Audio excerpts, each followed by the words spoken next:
L'avènement de l'ordinateur, ça a changé énormément de choses.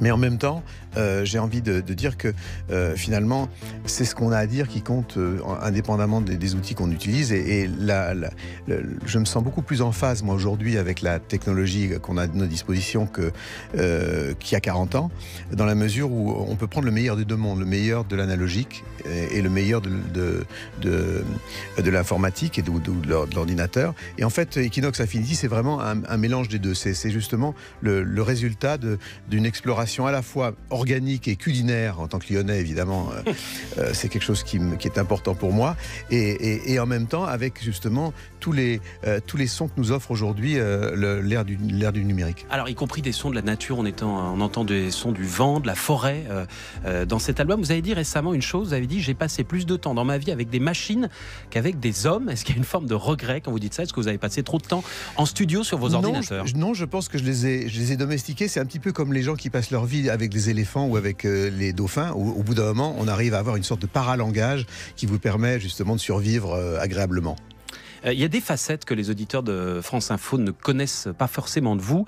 Jean-Michel Jarre, la première, c'est l'écologie. Vous êtes ambassadeur de l'ONU depuis 25 ans pour l'écologie. Dans vos concerts, vous jouez parfois, y compris récemment, avec des éoliennes ou encore avec de l'énergie solaire qui permet de faire jouer vos instruments. Il y a un message derrière la musique ? Un message peut-être pas, mais des convictions en fait. Moi, c'est vrai, moi je suis convaincu depuis toujours qu'on ne pourra survivre qu'à partir du moment où on va évoluer en bonne intelligence avec l'environnement et la nature et avec les nouvelles technologies. Là, on n'y va pas vraiment, hein. Comment ? On n'y va pas vraiment dans l'évolution dans le bon C'est la sens. raison pour laquelle cet album Equinox Infinity sort avec deux pochettes différentes, la même musique mais avec deux pochettes différentes. Une pochette qui exprime un avenir plus apaisé, je dirais bleu et vert, et un aspect un peu plus apocalyptique et un peu plus sombre. Et vous êtes plutôt sur laquelle ? Moi je suis entre les deux. Oui, je suis optimiste par subversion, je peux dire. Il y a une autre facette que les auditeurs de France Info connaissent de vous sans forcément le savoir, c'est que c'est vous qui avez réalisé l'habillage de France Info, toutes les musiques qu'on entend pendant la journée. C'était il y a 2 ans. Vous êtes content de votre bébé? Il vieillit bien?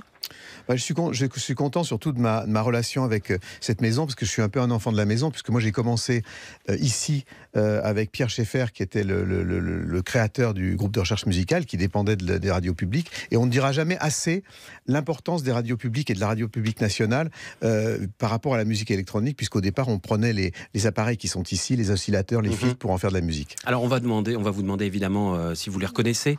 Vos bébés, celui-ci, tiens, par exemple. Jean-Michel Jarre. Alors ça, c'est la météo. Bravo. Un autre? Ça, c'est le sport, bien entendu. Facile. Et puis un dernier. Alors ça, c'est peut-être les tranches de demi-heure. Pas du tout.